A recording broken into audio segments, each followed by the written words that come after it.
الأجل مولا مولا. اعوذ باللہ من الشیطان الرجیم. بسم اللہ الرحمن الرحیم.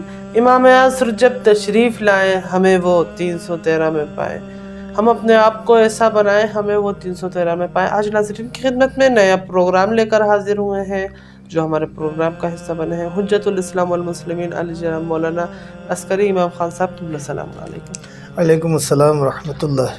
اس بار کا سوال یہ ہے کہ یہ جو زمانہ غیبت چل رہا ہے تو ہمارا اس زمانے غیبت میں ہمارا یہ کام ہونا چاہیے جیسا ہاتھ پہ ہاتھ رکھ کے لوگ بیٹھے ہوئے ہیں، یا ہمارے کو کیا کام کرنا چاہیے؟ آپ اس کے اوپر تھوڑی سی روشنی فرمائیں کہ ناظرین اور ہم مستفید ہو سکیں. اعوذ باللہ من الشیطان اللعین الرجیم. بسم اللہ الرحمن الرحیم. الحمد للہ رب العالمین وبہ نستعین وصلی اللہ علی محمد وآلہ الطاہرین. جی عزیزم، آپ نے اچھا سوال کیا ہے کہ آج جبکہ جو ہے وہ زمانہ غیبت ہے اور ہم لوگ جو ہے اپنے امام کے انتظار میں ہیں، تو آپ کے یہ سوال کی کیا جو ہے وہ انتظار کے معنی مثلاً یہ ہوتے ہیں کہ ہم خاموشی سے بیٹھے رہیں اور صرف اپنے امام کا انتظار کریں اور کچھ نہ کریں. تو سب سے پہلے یہ عرض کر دوں کہ اسلام کا کوئی بھی تقاضا زبانی تقاضا نہیں ہوتا ہے نا. اسلام جو ہے وہ ہم سے عملی تقاضے چاہتا ہے، ہم کو عملی میدان میں آنا ہوگا. انتظار کے معنی ہرگز یہ نہیں ہے کہ ہم اس اعتقاد کے ساتھ کہ ایک دن امام ظہور فرمائیں گے، ہاتھ پر ہاتھ دھرے بیٹھے رہیں اور انتظار کرتے رہیں کہ انشاءاللہ امام آئیں گے تو پھر کام شروع ہوگا. نہیں، انتظار کے معنی ہرگز یہ نہیں ہے. اب دیکھیے کہ ہر شب ہم سورج کے طلوع ہونے کا انتظار کرتے ہیں کہ کل جو ہے وہ سورج طلوع ہوگا. رات ہوتی ہے تو ہم اس انتظار میں ہوتے ہیں کہ کل سورج طلوع ہوگا. لیکن اس انتظار کا معنی یہ تو نہیں ہے کہ ہم اپنی رات جو ہے وہ اندھیرے میں گزار دیں اور اپنے کمرے کو منور نہ کریں. چراغوں کو جلا کے جو ہے وہ اپنا کمرہ منور کرنا چاہیے، ہم کو کچھ کرنا چاہیے. انتظار کے معنی یہ تو نہیں ہوتے ہیں کہ جو ہے وہ ہم اپنی رات کو اندھیرے میں گزار دیں، ہے نا. تو یہ انتظار کے معنی نہیں ہوتے. یا اسی طریقے سے ہم بہار کے انتظار میں ہوتے ہیں کہ بہار آئے. بہار کے انتظار کا مطلب یہ نہیں ہوتا ہے کہ ہم اپنی ٹھنڈک کو جو ہے ٹھٹھرتے ہوئے بسر کر دیں، ہے نا، کہ بہار تو آئے گی تو پھر کمرے کو گرم کرنے کی کیا ضرورت ہے، اور کیا کہتے ہیں لحاف اور توشک اور یہ سب جو ہے وہ خریدنے کی کیا ضرورت ہے نا. گرم سامان خریدنے کی کیا ضرورت ہے، اس لیے کہ امام تو آئیں، بہار تو آئے گی، ہے نا. تو یہ عقل کا تقاضا نہیں ہے، عقلی طور پر یہ صحیح نہیں ہے کہ اگر انتظار ہو تو اس کا مطلب یہ کہ آپ ہاتھ باندھے بیٹھے رہیں اس کے انتظار میں کہ وہ آئے گا تو جو ہے وہ کیا کہتے ہیں سب صحیح ہو جائے گا. نہیں، یہ صحیح نہیں. بلکہ جو ہے وہ ہم کو چاہیے کہ ہم اس کا انتظام کریں.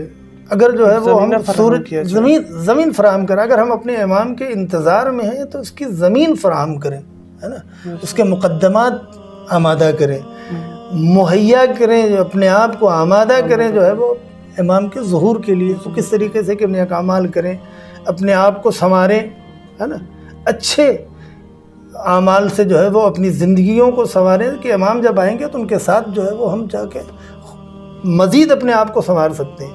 لیکن یہ کہ ہم اس انتظار میں بیٹھے رہے کہ جب امام آئیں گے تب ہماری زندگیاں سنوریں گی، تو یہ اچھی بات نہیں ہے نا. بھئی دیکھیے، انسان جب مہمان کا انتظار کرتا ہے تو کیا ہاتھ پر ہاتھ رکھے بیٹھا رہتا ہے؟ نہیں، اپنے گھروں کی صفائی ستھرائی میں لگ جاتا ہے، کھانے کی تیاری. اور جتنا اہم مہمان ہوتا ہے اتنی زیادہ جو ہے وہ کیا کہتے ہیں اہتمام ہوتا ہے، اتنی زیادہ اہتمام کرنا پڑتا ہے. کیوں؟ اس لیے کہ مہمان آنے والا تو گھر کی صفائی ستھرائی ہونا چاہیے. ہم کو بھی جو ہے وہ اپنے قلبی اور اپنی جو ہے وہ زندگی کو جو ہے وہ سنوارنے کی ضرورت ہے امام کے انتظار کے لیے، ہے نا، کہ امام آئیں گے تو ان کو ہم کیا منہ دکھائیں گے. ہم اپنی زندگی کو سنواریں، اس لائق بنائیں کہ جب امام آئے تو کم از کم ان کا سامنا کر سکیں۔ ہم نے کیا ہی کیا ہے زیارت کا اہتمام، ہم ہیں گناہ گار جو آتے نہیں امام، ہے نا؟ بے شک بے شک، واہ سبحان اللہ۔ اگر امام سے محبت ہے تو ہم کو اپنے آپ کو سنوارنا پڑے گا۔ گر الفت امام کا دم بھر رہے ہیں ہم، یہ بھی رہے خیال کہ کیا کر رہے ہیں۔ سبحان اللہ سبحان اللہ۔ یقیناً یہ تقاضا ہے زندگی کا، ہم کو اپنے آپ کو سنوارنے کی ضرورت ہے، اور ہمیں چاہیے کہ جو ہے وہ ہم اپنے امام کے انتظار میں ہمہ وقت کوشاں رہے اور ہر وقت آمادہ رہیں۔ کیوں؟ اس لیے کہ یہ بھی معلوم نہیں ہے کہ امام کا ظہور کب ہوگا، کس وقت ہو جائے گا، لہذا ہم کو از پیش جو ہے وہ پہلے سے ہی ہم کو آمادہ رہنا پڑے گا اور اپنے کو سنوار کر رکھنا ہوگا کہ امام آ جائیں تو ہم امام کے ساتھ شامل ہو سکیں، ان کا سامنا کر سکیں۔ اور شاید یہی وجہ ہے کہ جو ہے وہ ارشاد ہوتا ہے روایت میں، افضل الاعمال انتظار الفرج۔ یقیناً انتظار کیا ہے؟ ایک حالت ہے، ایک کیفیت نفسانی ہے۔ انتظار کیا ہے؟ اس سے ہٹ کے کوئی چیز نہیں ہے نا، ایک کیفیت نفسانی ہے، ایک حالت ہے۔